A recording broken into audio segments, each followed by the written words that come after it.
Hello పేరుని ఏం తిట్టా వచ్చావా? సర్లే, మాట్లాడడానికి రెడీగా ఉన్నట్టేనా? మొత్తానికి రెడీగా ఉన్నావో? ఏంది మ్యాటర్ చెప్పు. 600 హామీలు ఇచ్చి కనపడిన ప్రతి కులానికి, ప్రతి ఊరికి, ప్రతి జిల్లాకి మేనిఫెస్టోలో పెట్టినటువంటి 600 హామీలే కాకుండా ఊరూరికి మీటింగ్కి వెళ్ళినప్పుడు పిట్టల దొర సామెతగా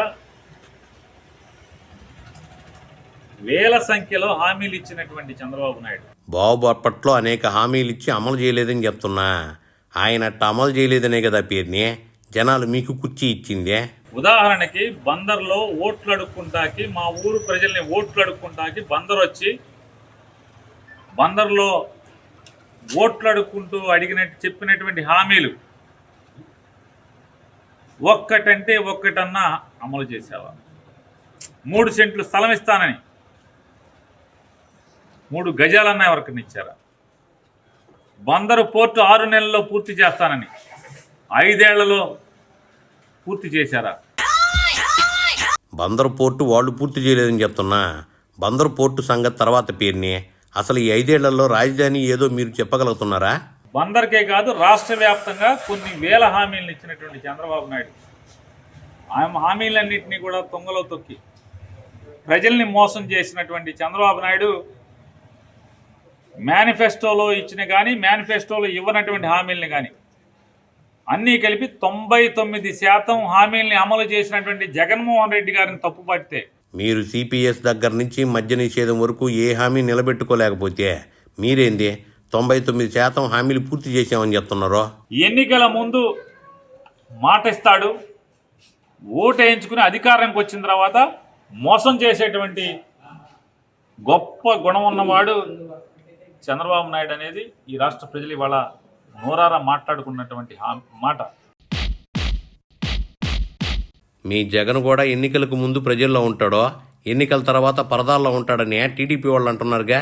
ప్రజల్ని మోసం చేయడంలో నిష్ణాతుడైనటువంటి మోసగాడిగా ముద్రపడినటువంటి చంద్రబాబు నాయుడు జగన్మోహన్ రెడ్డి గారి గురించి, హామీల గురించి చర్చించేటువంటి అర్హత ఎక్కడుంది అసలు? చంద్రబాబు నాయుడికి అర్హత ఉంటే కదా, కనీసం 0.5% అర్హత.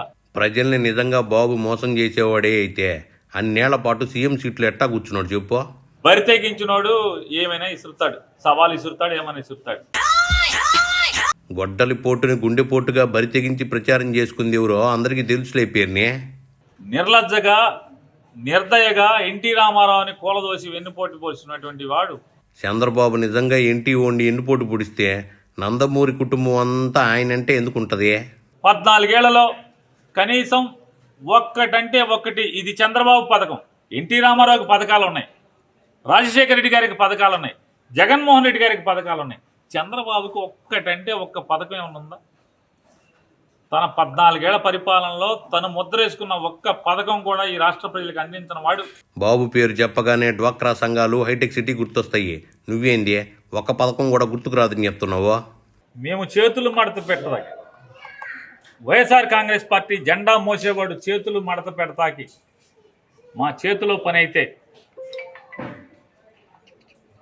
చివరికి ఎవడయ్యా అంటే షామ్యానా కంపెనీ నుంచి కుర్చీ అద్దెకి తెచ్చుకుని రోజు ఊరికి ఒక చోట షామ్యానా కంపెనీ నుంచి కుర్చీ అద్దెకి తెచ్చుకుని డయాస్ మీద ఆ కుర్చీ మడత పెట్టేటువంటి ఈ చంద్రబాబు నాయుడు కానీ అతని కొడుకుకి కానీ మీ కుర్చీలు 2019లోనే మడత పెట్టి ఎక్కడ పెట్టాలో అక్కడ పెట్టారు.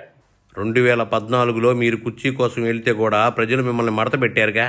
ప్రజలు మళ్ళీ కుర్చీ మడత పెట్టి ఎక్కడ పెట్టాలంటే అక్కడ పెడతా ఖాళీ ఉండాలి కదా. కాబట్టి మీరు షామ్యానా కంపెనీ నుంచి కుర్చీ తెచ్చుకుని, టెంట్ హౌస్ నుంచి కుర్చీ అద్దెకి తెచ్చుకుని మీరు మడత పెట్టినంత మాత్రాన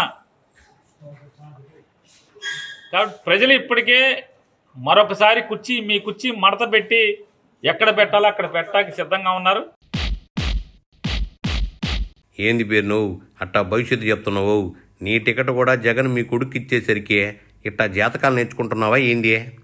మీరు ఊరూరా కుర్చీలు అద్దెకి తెచ్చుకు తిరిగినంత మాత్రాన ప్రజల గుండెల్లో సుస్థిరమైనటువంటి స్థానం జగన్మోహన్ రెడ్డి గారికి ఉంది. ప్రజల్లో మీకంత సుస్థిర స్థానమే ఉంటే మీ పార్టీ వాళ్ళందరూ టీడీపీలోకి ఎందుకు జంప్ అవుతున్నారు చెప్పు? మీ సభ చూడండి, మా సభలు చూడండి.